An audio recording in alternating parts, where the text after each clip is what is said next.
வணக்கம். சுப்ரீம் செய்திகளுக்காக இரா செல்வமணி. இன்றைய முதன்மை செய்திகள். புதுச்சேரியில் மதுபான கடைகளின் விற்பனை நேர கட்டுப்பாட்டை வாபஸ் பெற கலால் துறை தேர்தல் துறைக்கு கோப்பு அனுப்பியுள்ளது. யூனியன் பிரதேசமான புதுச்சேரியில் பணியாற்றும் அரசு பணியாளர்களுக்கு படித்தொகையை உயர்த்தி புதுச்சேரி நிதித்துறை உத்தரவிட்டுள்ளது. அரியூர் வெங்கடேஸ்வரா மருத்துவக் கல்லூரி மருத்துவமனையில் 5 கோடி ரூபாய் செலவில் மேம்படுத்தப்பட்ட கேத் லேப் இதய அறுவை சிகிச்சை மையம் திறப்பு விழா நடைபெற்றது. இனி விரிவான செய்திகள். புதுச்சேரியில் மதுபான கடைகளின் விற்பனை நேர கட்டுப்பாட்டை வாபஸ் பெற கலால் துறை தேர்தல் துறைக்கு கோப்பு அனுப்பியுள்ளது. புதுச்சேரியில் மதுபான கடைகள் காலை 8 மணிக்கு திறக்கப்பட்டு இரவு 11 மணி வரை விற்பனை நடக்கும். சுற்றுலா பிரிவின் கீழ் உள்ள மதுபான கடைகள் நள்ளிரவு 12 மணி வரை மது விநியோகம் செய்வர். இந்த நிலையில் கடந்த மார்ச் 16ஆம் தேதி மக்களவைத் தேர்தல் தேதி அறிவிக்கப்பட்டது. அன்று முதல் மதுபான கடைகள் இரவு 10 மணிக்கு மூட தேர்தல் துறை உத்தரவிட்டது. ஆனால் இரவு 9:30 மணிக்கே மதுபான கடைகள் மூடப்பட்டது. இதனால் வழக்கமான வியாபாரம் நடைபெறவில்லை என மதுபான கடை உரிமையாளர்கள் வருத்தம் தெரிவித்தனர். தேர்தல் ஓட்டுப்பதிவு கடந்த 19ஆம் தேதி நடந்து முடிந்தது. தேர்தல் பறக்கும் படைகள், சோதனைச் சாவடி கண்காணிப்பு குழுக்கள் கலைக்கப்பட்டது. ஆனால் மதுபான கடை விற்பனை நேரம் குறைப்பது ரத்து செய்யப்படவில்லை. புதுச்சேரி வருவாயில் மதுபான விற்பனை மூலம் கிடைக்கும் வரிக்கு தனி இடம் உண்டு. இதனால் மதுபான கடைகளின் விற்பனை நேரத்தை பழையபடி அறிவிக்கவும், தேர்தல் நேரத்தில் அறிவிக்கப்பட்ட நேர கட்டுப்பாட்டை வாபஸ் பெற தேர்தல் துறைக்கு கலால் துறை கோப்பு அனுப்பியுள்ளது. ஓரிரு நாட்களில் கோரிக்கை மீது பரிசீலனை செய்து அறிவிப்பு வெளியாக வாய்ப்பு உள்ளது.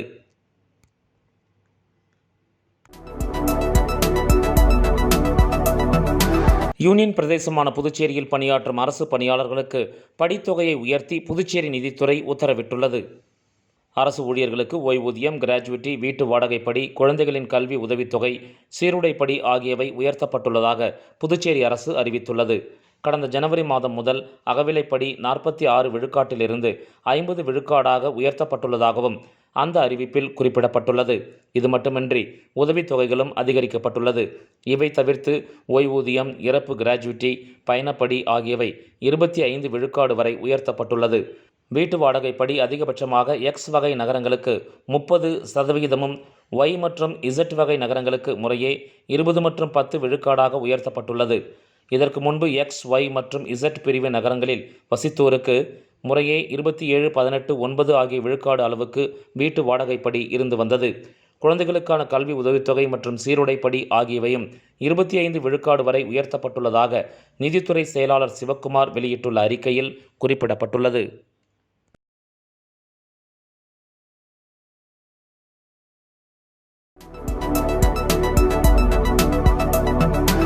அரியூர் வெங்கடேஸ்வரா மருத்துவக் கல்லூரி மருத்துவமனையில் 5 கோடி ரூபாய் செலவில் மேம்படுத்தப்பட்ட கேத் லேப் இதய அறுவை சிகிச்சை மையம் திறப்பு விழா நடைபெற்றது.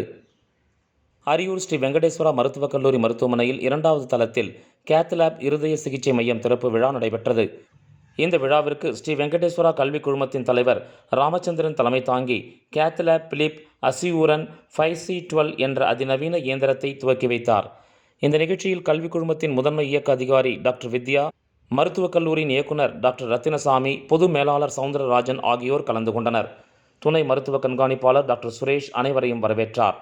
புதிய அதிநவீன இருதய சிகிச்சை இயந்திரத்தின் பயன்கள் குறித்து இருதய சிகிச்சை நிபுணர் டாக்டர் பாஸ்கரன் சீனிவாசன் கூறுகையில், புதுச்சேரி மற்றும் தமிழக பகுதியைச் சேர்ந்த ஏழை எளிய பொதுமக்கள் பயன்பெறும் வகையில் அனைத்து சிகிச்சைகளையும் வழங்க மேம்படுத்தப்பட்ட அதிநவீன மருத்துவ உபகரணங்கள் இந்த மருத்துவமனையில் பயன்படுத்தப்பட்டு வருகின்றன. அதில் தற்போது இருதய நோய் மற்றும் மனித உடலில் ஏற்படும் இரத்த நாளங்கள், குழந்தை பராமரிப்பு, கார்டியாக் மற்றும் அனைத்து இதய பரிசோதனைகள், ஆஞ்சியோகிராம், ஆஞ்சியோபிளாஸ்டி, குழந்தை மருத்துவ ஆஞ்சியோகிராம், பெருமூளை ஆஞ்சியோபிளாஸ்டி, கல்லீரல், சிறுநீரகம் மற்றும் பல்வேறு ஆஞ்சியோகிராம் சிகிச்சைகள், கதிரியக்க செயல்முறைகள், நியூரோவாஸ்குலர் சிகிச்சை முறைகள், உலகத்தரம் வாய்ந்த நிபுணத்துவம், கட்டமைப்பு, மின் இயற்பியல், இதய அடைப்பை கண்டறிவது, சிறந்த படத்தரம், குறைந்த கதிர்வீச்சு வெளிப்பாடு போன்ற சிறப்புகள் கொண்டது. இந்த அதிநவீன கேத் லேப் மெஷின் மூலம் அதிநவீன சிகிச்சைகளை நோயாளிகளுக்கு அவர்களை விரைவில் குணமடைய ஏற்பாடுகள் செய்யப்பட்டுள்ளது என்று அவர் கூறினார். சென்னை போன்ற தரம் வாய்ந்த மருத்துவமனையில் அளிக்கப்படும் சிகிச்சை இங்கு புதுச்சேரி மாநில அளவில் வெங்கடேஸ்வரா மருத்துவமனையில் அளிக்கப்படுகிறது என்பது குறிப்பிடத்தக்கது. மேலும் இந்த சிகிச்சைகள் அனைத்தும் தமிழ்நாடு அரசு மற்றும் அனைத்து தனியார் காப்பீட்டு திட்டம், இஎஸ்ஐ, PMJAY திட்டங்கள் மூலம் சிகிச்சை இலவசமாக பெற்றுக்கொள்ளலாம். நிகழ்ச்சியின் முடிவில் மருத்துவமனையின் துணை பொது மேலாளர் புகழேந்தி அனைவருக்கும் நன்றி கூறினார்.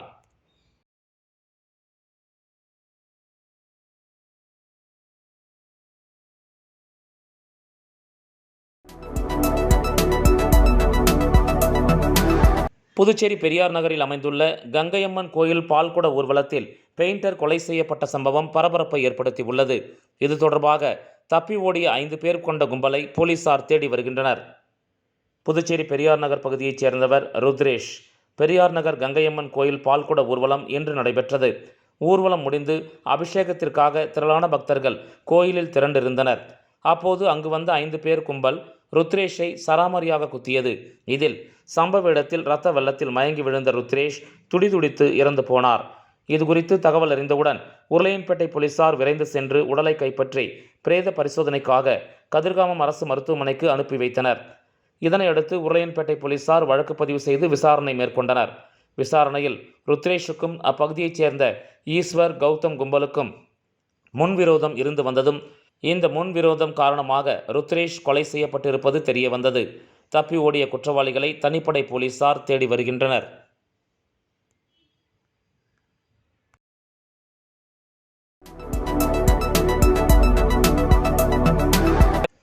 கோடை வெயிலின் தாக்கம் நாளுக்கு நாள் அதிகரித்து வரும் நிலையில் மக்கள் நடமாட்டமின்றி புதுச்சேரி கடற்கரை சாலை வெறிச்சோடி காணப்பட்டது. புதுச்சேரி மற்றும் தமிழகத்தில் கோடை வெயிலின் தாக்கம் நாளுக்கு நாள் அதிகரித்து வருகிறது. புதுச்சேரியில் கடந்த சில நாட்களாக நிலவும் கடும் வெயிலால் வெப்பக்காற்றும் வீசுகிறது. இதனால் மக்கள் அதிக அளவில் வெளியே வராமல் வீட்டிலேயே முடங்கி உள்ளனர். இதனால் நகர வீதிகளில் மக்கள் நடமாட்டம் வெகுவாக குறைந்து காணப்படுகிறது.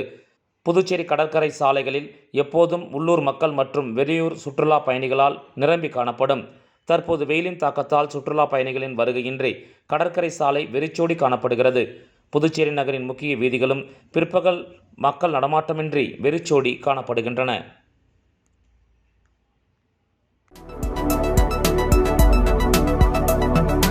புதுச்சேரியை அடுத்த இடையஞ்சாவடி வர்ணமுத்து மாரியம்மன் ஆலயத்தில் நடைபெற்ற 7ஆம் ஆண்டு 1008 பால்குட அபிஷேகம் விழாவில் திரளான பக்தர்கள் பங்கேற்று சாமி தரிசனம் செய்தனர். புதுச்சேரியை அடுத்த இடையஞ்சாவடி கிராமத்தில் எழுந்தருளி உள்ள ஸ்ரீ வர்ணமுத்து மாரியம்மன் ஆலயத்தில் சித்ரா பௌர்ணமியை முன்னிட்டு நடைபெற்ற 7ஆம் ஆண்டு பால்குட அபிஷேக விழாவில் வர்ணமுத்து மாரியம்மனுக்கு 1008 பால்குட அபிஷேகம் செய்யப்பட்டது. முன்னதாக இடையஞ்சாவடி கிராமத்தில் அமைந்துள்ள ஸ்ரீ பாலசுந்தர விநாயகர் ஆலயத்தில் சிறப்பு பூஜைகள் செய்யப்பட்டு பின்பு விநாயகர் கோயிலில் இருந்து முக்கிய வீதிகள் மற்றும் மாட வீதிகளின் வழியாக பால்குட ஊர்வலம் வந்தது. இதில் திரளான பக்தர்கள் கலந்து கொண்டு வர்ணமுத்து மாரியம்மனுக்கு பாலபிஷேகம் செய்து சாமி தரிசனம் செய்தனர்.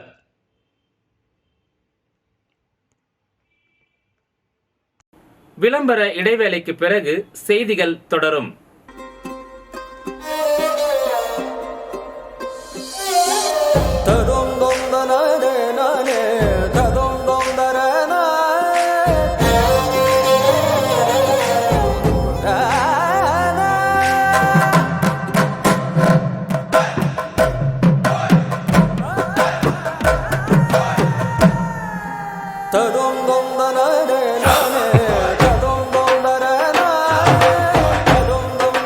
One India, one emotion.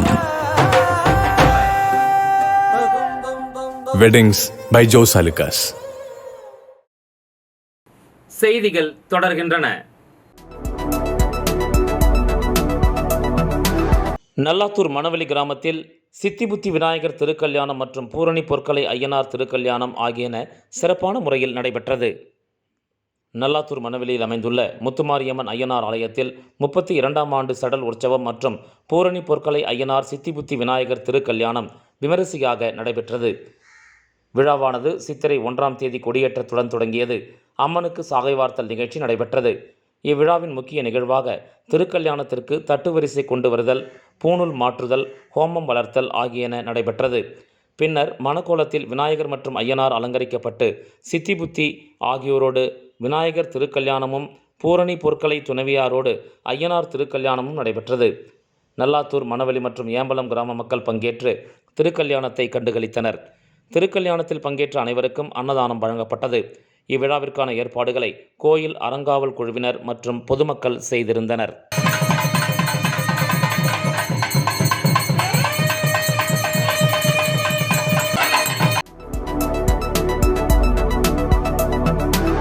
Puducherry செந்தாமரை நகர் பகுதியில் அமைந்துள்ள ஸ்ரீ விஜயகணபதி திருக்கோயிலின் 27ஆம் ஆண்டு நிறைவு விழாவை ஒட்டி சிறப்பு பூஜைகள் நடைபெற்றது. புதுச்சேரி செந்தாமரை நகர் பகுதியில் அமைந்துள்ளது ஸ்ரீ விஜயகணபதி திருக்கோயில். இந்த திருக்கோயிலில் எழுந்தருளி உள்ள கணபதிக்கு 27ஆம் ஆண்டு நிறைவு விழாவை ஒட்டி சிறப்பு அபிஷேகங்கள் செய்யப்பட்டு மஞ்சள் காப்பு அலங்காரம் செய்யப்பட்டது. தொடர்ந்து உற்சவருக்கு பல்வேறு ஆபரணங்கள் கொண்டும் மலர்கள் கொண்டும் சிறப்பு அலங்காரம் செய்யப்பட்டு தீப ஆராதனை காட்டப்பட்டது. இதில் பக்தர்கள் பலரும் கலந்து கொண்டு விநாயகப் பெருமானை வழிபட்டு சென்றனர். இதற்கான ஏற்பாடுகளை கோயில் அறங்காவலர்கள் சிறப்பாக செய்திருந்தனர்.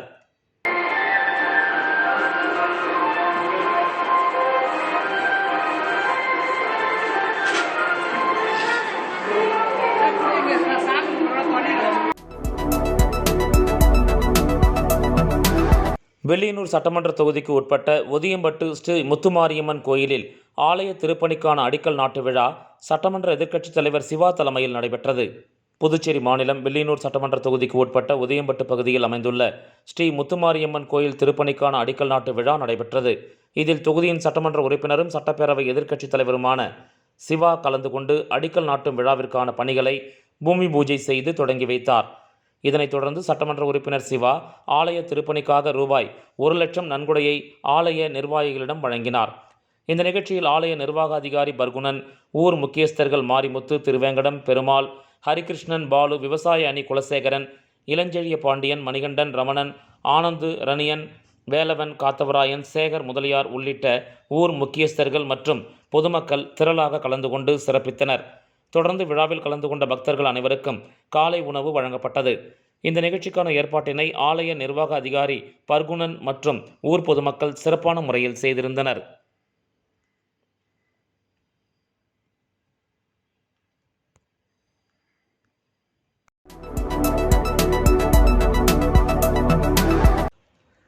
புதுச்சேரி மாநிலம் காட்டேரிக்குப்பம் அருகே உள்ள சுத்துக்கேணி பகுதியில் ஸ்ரீ சிவாலயம் நட்சத்திர ஆலயம் அடிக்கல் நாட்டு விழா வெகு விமரிசையாக நடைபெற்றது. புதுச்சேரி மாநிலம் காட்டேரிக்குப்பம் அருகே உள்ள சுத்துக்கேணி பகுதியில் ஸ்ரீ சிவாலயம் நட்சத்திர ஆலயம் அடிக்கல் நாட்டு விழா வெகு விமரிசையாக நடைபெற்றது. இதில் தமிழகம் மற்றும் புதுச்சேரியிலிருந்து நூற்றுக்கணக்கான துறவிகள் கலந்து கொண்டு சிறப்பித்தனர். காலை 8:15 மணி அளவில் கோமாதா சிறப்பு பூஜை நடைபெற்றது.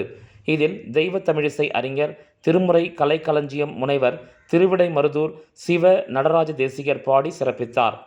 திருக்கைலாய பரம்பரை வேளாக்குறிச்சி ஆதீனம் குருமகா சன்னிதானம் ஸ்ரீலஸ்ரீ சத்தியஞான மகாதேவ தேசிக பரமாச்சாரிய சுவாமிகள், திருக்கைலாய பரம்பரை பெருங்குளம் செங்கோல் ஆதீனம் குருமகா சன்னிதானம் ஸ்ரீலஸ்ரீ சிவபிரகாச தேசிக சத்தியஞான பரமாச்சாரிய சுவாமிகள், ஸ்ரீமத் போகர் பழனி ஆதீனம் குருமகா சன்னிதானம் ஸ்ரீலஸ்ரீ சிவானந்த புலிப்பாணி பாத்திர சுவாமிகள், ஜப்பானிய சிவா ஆதீனம் பாலகும்ப குருமுனி சுவாமிகள் ஆகியோர்களது திருக்கரங்களால் ஆலயத்தின் அடிக்கல் நாட்டு விழா வெகு விமரிசையாக நடைபெற்றது.